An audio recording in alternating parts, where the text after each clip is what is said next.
To my world, rolling blackouts, also called load shedding, soon coming to a place near you. um, for quite some time now, um, we've had about 9.5 hours of rolling blackouts in the area where I live, but it is countrywide in South Africa. So, what traditionally happens is that for these 9.5 hours per day, you are not really affected in the night. It is normally, let's say, from 5 until 7:30 in the morning, and then you've got a few hours break, and then let's say from 11, then you've normally got a 4.5 hour stint. So that would take you to, what is that, 3:30, am I correct? And then you'd have an hour or two break again, and then from 5 o'clock in the afternoon until 7:30, you've got load shedding again.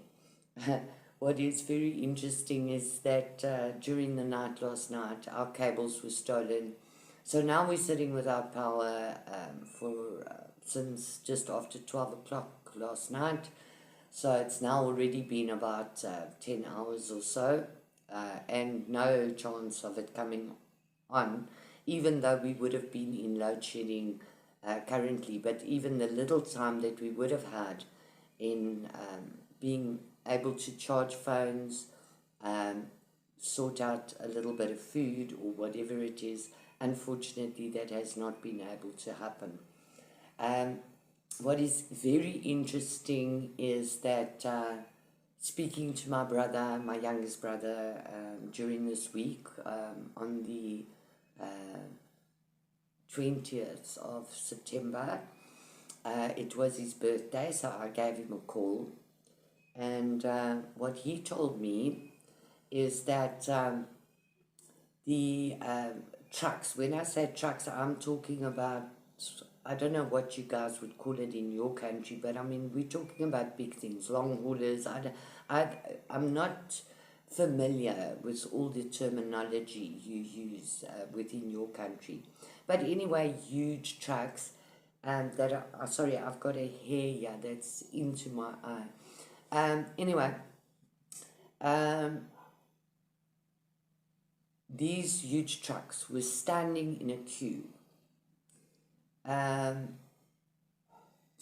30 kilometers long, waiting to get into the harbor of Richards Bay to export our coal. Okay? Now, our wonderful president, Mr. Ramaphosa, signed deals with the rest of the world to go green, but we don't have the capabilities at this stage. But what is happening is that the rest of the world is buying up our coal because Russia is no longer supplying, so we left destitute. And another very interesting thing is that Eskom is our power supply company in South Africa. They supply 7 countries besides South Africa, which would be, look, I can't remember them all now, but we're looking at Namibia, Zimbabwe, Botswana, Mozambique, just trying to think, there's Zambia. Now, for goodness sake, these people don't have load shedding or these rollouts that we do have where we're in total darkness. They get from the same supply company that we are getting from. Yet, they are sitting pretty while we are sitting without power all the time. We are currently on stage 5. We've gone to stage 6. Number of days ago, we were on stage 6. We've been on stage 5 now for I don't know how long, but it's quite long. And there's just no end in sight. I mean, it's just unbelievable. So why are we exporting our coal or supplying power to other countries who are not affected when we are sitting in dire straits. I mean, the same company that is supplying the power for South Africa, they're a South African company. They're keeping all these other countries going in power while we don't have.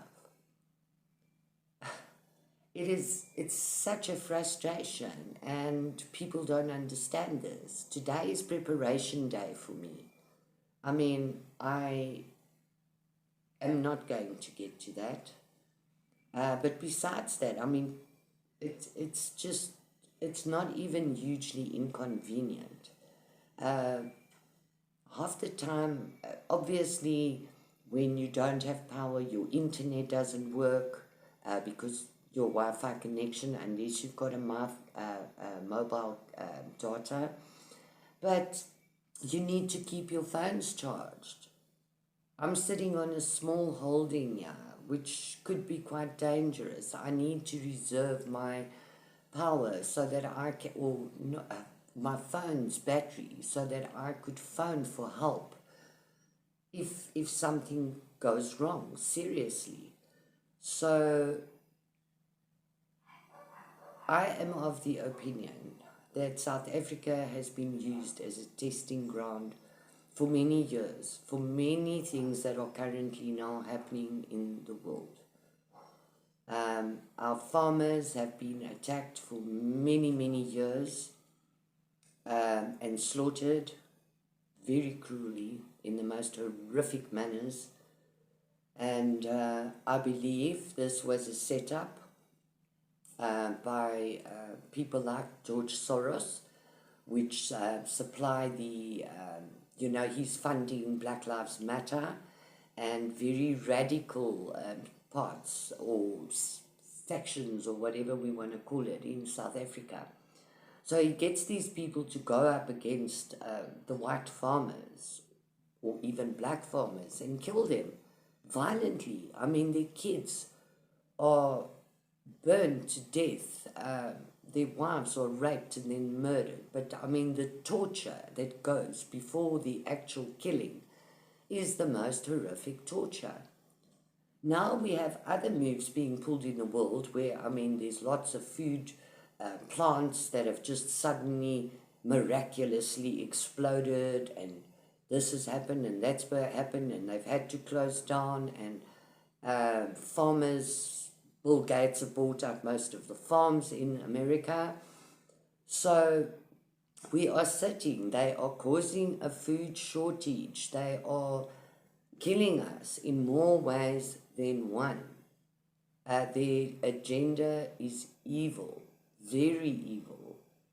And it's time that we woke up. I'm not saying we need to take up arms against people. I believe in living in peace with others. I believe granting people the freedom to live and of life and of happiness. But the whole agenda with this, the new clean green deal, it's all a load of nonsense. Humans breathe in oxygen. We breathe out carbon dioxide. The plants use the carbon dioxide to feed them. So, I mean, everything was set in place to work perfectly and in harmony. And yes, we've done a lot of pollution throughout the world, but the countries that are the worst at this, they're not stopping. The whole climate change thing is a ploy.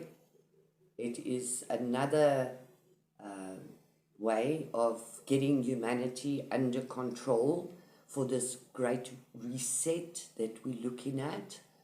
And please don't call the Pope out of this, because he's behind it all. If you look at his encyclicals, Laudato Si, as well as Fratelli Tutti, this tells you a lot. And it goes years back. They've planned this a long time ago. Their intentions are evil. Please take care of yourself.